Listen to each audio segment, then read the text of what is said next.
Hi dear students, we are discussing the chapter microorganisms, friend and foe. Okay, in the previous class we discussed about some microorganisms. Those are bacteria, algae and protozoa and fungi. In this class we will discuss about where do microorganisms live. Okay, we all know that microorganisms are also living things. So where do microorganisms live? ಅವು ಎಲ್ಲಿರುತ್ತೆ, ಎಲ್ಲಿ ಬದುಕ್ತಾ ಇರುತ್ತೆ? See, microorganisms may be single celled like bacteria, some algae and protozoa. Okay, ಈ microorganisms ಇದಾವೆ. ಕೆಲವೊಂದು single celled means it have only single cell, only one cells. Those are bacteria, algae and protozoa are multicellular. Multicellular means more than one cells, such as many algae and fungi. They live in all types of environment. ಅದು particular ಆಗಿ ಇದೇ environment ಇರಬೇಕು ಅಂತೇನು rules ಇಲ್ಲ. ಎಲ್ಲ ಎನ್ವಿರಾನ್ಮೆಂಟಲ್ಲೂ ಕೂಡ leave ಮಾಡುತ್ತೆ. Means ಇದು ಅದರ ಲೈಫ್ನ ಎಕ್ಸಿಸ್ಟ್ ಮಾಡ್ಕೊಂಡಿರುತ್ತೆ. Ranging from ice cold climate to hot springs, ತುಂಬ ಕೋಲ್ಡ್ ಇರೋ ರೀಜನಿಂದ ಹಿಡಿದು ಹಾಟ್ ಇರೋ ರೀಜನ್ವರೆಗೂ ಕೂಡ ಇರುತ್ತೆ. And also and deserts to marshy lands, desert ಲ್ಯಾಂಡಿಂದ ಹಿಡಿದ್ಬಿಟ್ಟು ಮಾರ್ಷಿ ಮೀನ್ಸ್ ಜೌಗು ಪ್ರದೇಶದವರೆಗೂ ಕೂಡ ಈ ಮೈಕ್ರೋ ಆರ್ಗನಿಸಮ್ಸ್ ಇರುತ್ತೆ. They are also found inside the bodies of animals including humans. Okay, these microorganisms also live in other animals, bodies of other animals and also in human beings. Some microorganisms grow on other organisms while others exist freely. ಮತ್ತೆ ಇನ್ನು ಬೇರೆ organisms ಮೇಲೆ ಕೂಡ ಬೆಳೀತಾ ಇರುತ್ತೆ. ನೋಡಿ, ಈ micro organisms ಅನ್ನೋದಕ್ಕೆ ಯಾವುದೇ ಪರ್ಟಿಕ್ಯುಲರ್ ಒಂದು ರೀಜನ್ ಬೇಕು ಅಂತೇನಿಲ್ಲ. It occurs in all the regions. It is from ice cold region to the hot springs region and also desert to the marshy lands and also in some other animals and human beings body and also in microorganisms grow on other organisms. Okay, this is about the living atmosphere ಅಥವಾ living environment of the microorganisms. Next, microorganisms and us. Okay, micro organism ಮತ್ತು us means ನಾವು, ನಮಗೂ micro ಆರ್ಗಾನಿಸಮ್ಸ್ಗೂ ಏನಿದೆ relationship ನೋಡಿ. Micro organisms play an important role in our lives. Okay, ನಮ್ಮ ಜೀವನದಲ್ಲಿ micro organisms also play an important role. Some of them are beneficial in many ways where has some others are harmful and cause diseases. ನೋಡಿ, ಇಲ್ಲಿ ನಮ್ಮ daily ಲೈಫಲ್ಲಿ ಕೆಲವೊಂದು ತುಂಬ beneficial, ಅದರಿಂದ ತುಂಬ ಯೂಸಸ್ ಇದೆ. And also from some another micro organisms they are also causes some diseases. They are harmful to us. Let us study about them in detail. Okay, ನೋಡಿ, friendly micro organisms. Friendly means they are useful to us. ನಮಗೆ use ಆಗುವಂತಹ micro organisms ಬಗ್ಗೆ ನಾವು discuss ಮಾಡೋಣ. Micro organisms are used for various purposes. They are used in the preparation of curd, bread and cake. Okay, these are the uses of the micro organisms. Micro organisms are used for various purposes. ಎಲ್ಲೆಲ್ಲಿ use ಮಾಡ್ತಾರೆ? These micro organisms are used in the preparation of curd. ಕರ್ಡನ್ನ ನೀವೆಲ್ಲ ನೋಡಿದ್ದೀರಾ, ಮೊಸರು ಆಗುತ್ತೆ ಅಲ್ವಾ, milk turns into curd. There is a main role of micro organisms. And also preparation of bread. Okay, and also preparation of cake. ಇಲ್ಲೆಲ್ಲ micro organisms ಬಳಕೆ ಆಗುತ್ತೆ. Micro organisms have been used for the production of alcohol since ages. Production of ಆಲ್ಕೋಹಾಲಲ್ಲೂ ಕೂಡ ಈ micro ಆರ್ಗಾನಿಸಮ್ಸ್ನ ಏನು ಮಾಡ್ತಾರೆ, use ಮಾಡ್ತಾರೆ. They are also used in cleaning up of the environment. The micro organisms are also used in the cleaning up of the environment. For example, the organic wastes means, organic waste means vegetable peels, remains of animals, feces, etc. are broken down into harmless and usable substances by bacteria. ಏನು ಇವಾಗ organic waste ಅಂತ ಏನು ಕರಿತೀವಿ, for example vegetable peels, ನಾವು ನಮ್ಮ ಕುಕ್ಕಿಂಗಿಗೆ use ಮಾಡಿರುವಂತಹ vegetable peels ಅದರ ಸಿಪ್ಪೆ ಆಗಿರ್ಬೋದು. ಆ್ಯಂಡ್ ಆಲ್ಸೋ ರಿಮೈನ್ಸ್ ಆಫ್ ಅನಿಮಲ್ಸಿಂದ ಉಳಿದಿರುವಂತಹ ಮೀನ್ಸ್ ಅದು ಡೆಡ್ ಆಗಿಬಿಟ್ಟು ಉಳಿದಿರುವಂಥ ಪಾರ್ಟ್ಸ್ ಆಗಿರ್ಬೋದು. ಆ್ಯಂಡ್ ಆಲ್ಸೋ ಫೀಸಸ್ ಮೀನ್ಸ್ ಮಲ ಅಂತ ಏನು ಕರಿತೀವಿ, ಅದೆಲ್ಲ ಏನಾಗುತ್ತೆ are broken down into harmless means ಅದು ನಮಗೆ ಯಾವುದೇ ರೀತಿ ಅಪಾಯ ಆಗೋದಿಲ್ಲ, ಅದು ಬ್ರೋಕ್ ಡೌನ್ ಆಗಿಬಿಟ್ಟು ಹಾರ್ಮ್ಲೆಸ್ ಆಗುತ್ತೆ. ಆ್ಯಂಡ್ ಯೂಸೇಬಲ್ ಸಬ್ಸ್ಟೆನ್ಸಸ್ ಬೈ ಬ್ಯಾಕ್ಟೀರಿಯಾಸಿಂದ ಅದೇನಾಗುತ್ತೆ ನಮಗೆ ಯೂಸೇಬಲ್ ಸಬ್ಸ್ಟೆನ್ಸ್ ಆಗುತ್ತೆ. ಫಾರ್ ಎಕ್ಸಾಂಪಲ್ ನಾವು ಗೊಬ್ಬರ ಅಂತೇಳಿ ಈ ಫಾರ್ಮಲ್ಲಿ ಯೂಸ್ ಮಾಡ್ತೀವಲ್ವ, ಹಾಗೆ ಏನಾಗುತ್ತೆ ಯೂಸ್ಫುಲ್ ಸಬ್ಸ್ಟೆನ್ಸ್ ಆಗಿ ಟರ್ನ್ ಆಗುತ್ತೆ. ಯಾವುದರಿಂದ? By the help of the bacteria. Recall that bacteria are also used in the preparation of medicines. ನೋಡಿ ಬ್ಯಾಕ್ಟೀರಿಯಾನ ಮೆಡಿಸಿನ್ಸ್ ಪ್ರಿಪೇರ್ ಮಾಡೋದಕ್ಕೂ ಕೂಡ ಯೂಸ್ ಮಾಡ್ತಾರೆ.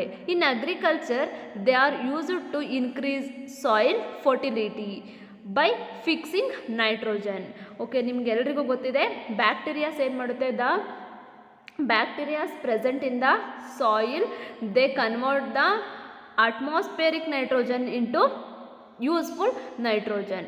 ಓಕೆ, ಈ ಅಟ್ಮಾಸ್ಫಿಯರಲ್ಲಿರುವಂತಹ ನೈಟ್ರೋಜನ್ನ ಯೂಸ್ಫುಲ್ ನೈಟ್ರೋಜನ್ ಆಗಿ ಕನ್ವರ್ಟ್ ಮಾಡೋದು ಯಾವು? The bacterias present in the ಸಾಯಿಲಲ್ಲಿ ಇರುವಂತಹ ಬ್ಯಾಕ್ಟೀರಿಯಾಸ್ ಏನು ಮಾಡುತ್ತೆ, ಅಟ್ಮಾಸ್ಫಿಯರ್ ನೈಟ್ರೋಜನ್ನ ಯೂಸ್ಫುಲ್ ನೈಟ್ರೋಜನ್ ಆಗಿ ಕನ್ವರ್ಟ್ ಮಾಡುತ್ತೆ. So fertility of the soil is increased. Okay, next making of curd and bread. Okay, curd ಮತ್ತು ಬ್ರೆಡ್ ಯಾವ ರೀತಿ ಮಾಡೋದು, ಅದರಲ್ಲಿ ಮೈಕ್ರೋ ಆರ್ಗ್ಯಾನಿಸಮ್ಸ್ ರೋಲ್ ಏನು ಅಂತೇಳಿ ನೋಡೋಣ.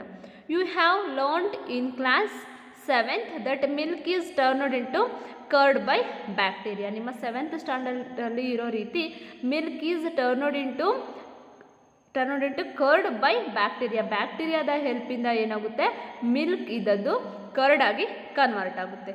Okay, see curd contains several microorganisms. Of these, the bacterium, next lactobacillus, promotes the formation of curd. It multiples in milk and converts it into curd. ನೋಡಿ ಇಲ್ಲಿ ಬ್ಯಾಕ್ಟೀರಿಯಮ್ ಮತ್ತು ಲ್ಯಾಕ್ಟೋಬ್ಯಾಸಿಲಸ್ ಏನು ಮಾಡ್ತವೆ, they promotes the formation of curd formation ಆಗೋದಕ್ಕೆ help ಮಾಡುತ್ತೆ. It multiples in milk and converts it into curd. Milk ಒಳಗಡೆ ಏನಾಗುತ್ತೆ, multiples means increase ಆಗ್ತಾ ಹೋಗೋದು, ಸ್ಪ್ಲಿಟ್ ಆಗ್ತಾ ಹೋಗೋದು ಯಾವು, ಬ್ಯಾಕ್ಟೀರಿಯಾಸ್. ದೆನ್ ಏನಾಗುತ್ತೆ, milk turns into curd. Bacteria are also involved in the making of cheese. Okay, ಮತ್ತು ಚೀಸ್ ಮಾಡೋದಕ್ಕೂ ಕೂಡ ಏನಾಗುತ್ತೆ, ಈ ಬ್ಯಾಕ್ಟೀರಿಯಾ ಹೆಲ್ಪ್ ಮಾಡುತ್ತೆ. And also pickles and many other food items. Pickles ಉಪ್ಪಿನಕಾಯಿ ಆಗಿರ್ಬೋದು, and in many other food items. An important ingredient of rava idlis and bhaturas is curd. Okay, ಈ bhaturas and rava idli both are the food items. To prepare these food items, curd is the most important ingredient. Okay, can you guess why? Bacteria and yeast are also helpful for fermentation of rice idlis and dosa batter. Okay, ಈ bacteria ಏನು ಮಾಡುತ್ತಪ್ಪ ಅಂದರೆ, bacteria and yeast are also helpful for fermentations means this is the one of the process. It changes organic process into chemical changes. Okay, ಈ ರವಾ ಇಡ್ಲಿ ಆಗಿರ್ಬೋದು or rice idli or in dosa ಬ್ಯಾಟರಲ್ಲಿ ಈ bacteria ಅಥವಾ East ಏನು ಮಾಡುತ್ತೆ, ಇಂಪಾರ್ಟೆಂಟ್ ರೋಲ್ನ ಮಾಡುತ್ತೆ. For example ನೀವು ನೋಡಿರ್ಬೋದು, ನಾವು ಗ್ರೈಂಡ್ ಮಾಡಿ ಇಟ್ಟಿರುವಂತಹ ರೈಸ್ ಬ್ಯಾಟರ್ ಏನಾಗಿರುತ್ತೆ, there is a increase in the concentration. ಅಲ್ಲೇನಾಗಿರುತ್ತೆ, ಒಂದು ಸ್ವಲ್ಪ ಪ್ರಮಾಣದಲ್ಲಿ ಇನ್ಕ್ರೀಸ್ ಆಗಿರುತ್ತೆ.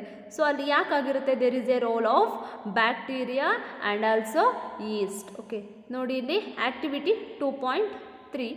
Take of kg flour or atta or maida, add some sugar and mix with warm water, add a small amount of yeast powder and knead to make a soft dough.